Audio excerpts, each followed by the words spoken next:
Lalu Pak saat ini kan ada 11 negara ya Pak yang Betul. dikelola oleh Pertamina. Di mana saja Pak dan seperti apa Pak skemanya? Dan juga mungkin boleh dijelaskan produksi yang paling besar ini ada di negara mana Pak yang Ya, dari 11 negara tersebut? ya jadi kami ada 3 lokasi plus 1 afiliasi. Yang pertama kami ada di Malaysia, Pertamina Malaysia EP, Pertamina Iraq EP, dan juga Pertamina Algeria EP. Kemudian kami memiliki 71,09% Maurel & Prom, yaitu listed company di Paris, di mana perusahaan tersebut beroperasi di 8 negara, sehingga total kami mempunyai 11 negara. Nah, produksi terbesar kami itu sekarang masih dari Irak, di mana itu di West Kurna 1, memang di Irak kebetulan cadangan minyaknya sangat besar. Di Algeria, di mana kami menjadi operator, produksi kami di sana hampir 15.000 barrel oil per day, ditambah dengan lebih dari 200 MMscf per day gas.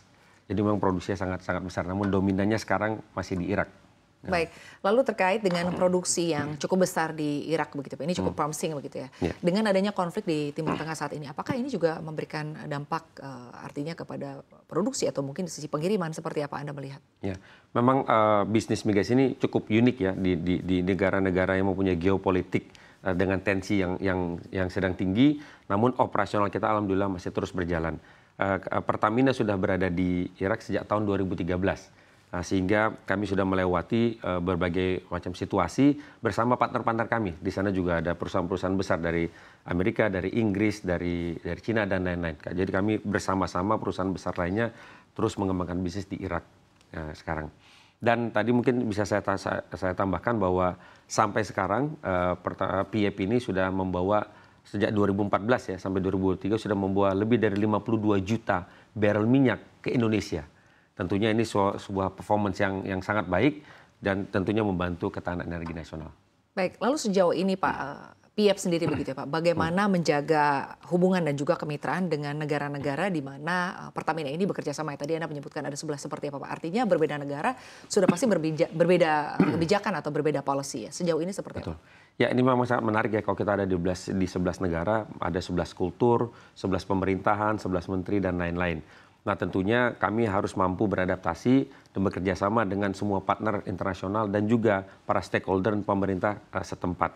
Inilah kalau kita bicara inovasi, salah satu inovasi yang harus kami lakukan adalah bagaimana menjaga hubungan baik dan win-win dengan pemerintah setempat, perusahaan setempat, BUMN setempat. Nah, ini yang terus kami lakukan. Sebagai contoh misalnya kami sudah mengajak beberapa pejabat dari Irak untuk datang ke Indonesia untuk melihat bagaimana Pertamina ini dan bagaimana kita terus bisa mengembangkan bisnis di Irak misalnya. Atau juga dengan pemerintah Tanzania, di mana tahun lalu di Agustus 2023 ketika Pak Jokowi berkunjung ke sana, kami menandatangani MOU untuk memberikan pelatihan kepada Pertaminanya dari Tanzania atau disebut TPDC. Nah, tim mereka sudah datang ke sini dan pelatihan sudah dilakukan. Jadi hal-hal seperti itu yang di luar teknis biasanya yang terus kami lakukan karena bisnis migas ini di seluruh dunia sangat highly regulated dan sangat bergantung dari pemerintah setempat. Sama dengan di Indonesia. Sehingga hubungan baik, hubungan profesional yang baik ini yang perlu kami terus tingkatkan dan tentunya membutuhkan inovasi-inovasi tertentu agar itu bisa berjalan dengan baik.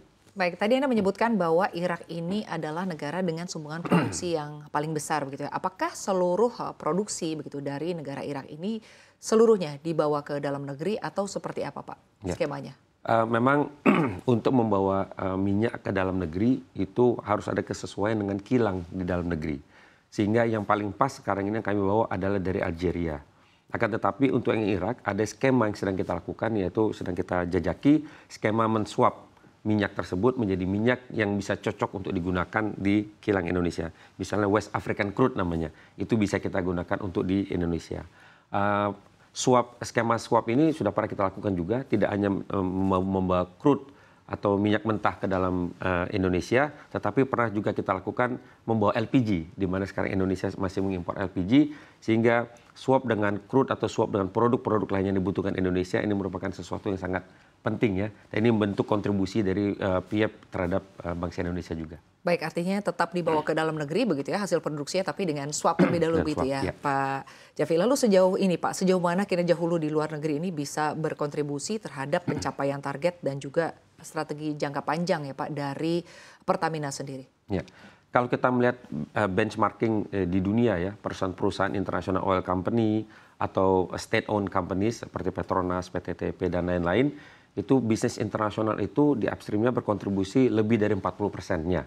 Nah, untuk sekarang PIEP ini baru berkontribusi sekitar 22% dari bisnis upstream keseluruhan. Jadi cukup signifikan, akan tetapi tentunya masih banyak opportunity. Dan bila kami ditugaskan untuk mengelola aset-aset baru lagi nantinya, apabila mendapat tambahan aset, kami tentunya siap untuk terus mengembangkan aset-aset ini. Baik, strategi bisnis apa Pak yang akan dilakukan artinya agar bisa mencapai 40% atau bahkan mungkin lebih untuk di kedepannya? Ya, kami mempunyai 4 strategi. Yang pertama adalah tumbuh berkembang di negara-negara kami sedang beroperasi. Jadi kami tidak stop dengan yang kami punyai, tapi negara tersebut punya cadangan minyak yang besar. Tentunya kami terus melakukan eksplorasi dan development sumur-sumur baru dan lain-lain. Yang kemudian kami juga apabila diberikan aset baru, kami akan mencoba tumbuh baru di tempat yang baru, ya bisa negara baru ya yang kami sekarang belum beroperasi. Nah tentunya ini kami bekerja sama dengan banyak pihak termasuk di internal Pertamina sendiri. Kemudian yang ketiga adalah mempunyai inovasi di bidang relationship tadi, membangun relationship dengan negara setempat dan bisnis partnership yang juga inovatif. Jadi bisnis partnershipnya banyak caranya tergantung di negara mana dengan partner yang mana. Nah ini tentunya inovasinya harus kami terus lakukan. Nah yang terakhir karena ini dunia internasional sangat kompetitif. Tentu kami melihat adalah menumbuhkan human capital sebagai main driver. Ya, ini perlu dilakukan agar kita terus bisa bersaing dengan perusahaan-perusahaan besar yang juga menginginkan cadangan-cadangan minyak yang ada di negara-negara tersebut. Baik, lalu terkait dengan eksplorasi dan juga aset baru ya, artinya akan ada pasar baru. Untuk saat ini, negara-negara mana saja yang sedang dibidik oleh PIEP? Ya, tentunya kriteria yang dibutuhkan adalah salah satunya bagaimana minyak tersebut bisa kita bawa ke Indonesia, apakah dalam bentuk langsung, apakah dalam bentuk swap. Nah ini memang masih banyak yang kita evaluasi bersama, kita lihat nanti mungkin kalau sudah ada, mungkin bisa kita diskusikan di lain kesempatan. Baik. Tapi tentunya tumbuh internasional ini merupakan sesuatu yang penting bagi Pertamina.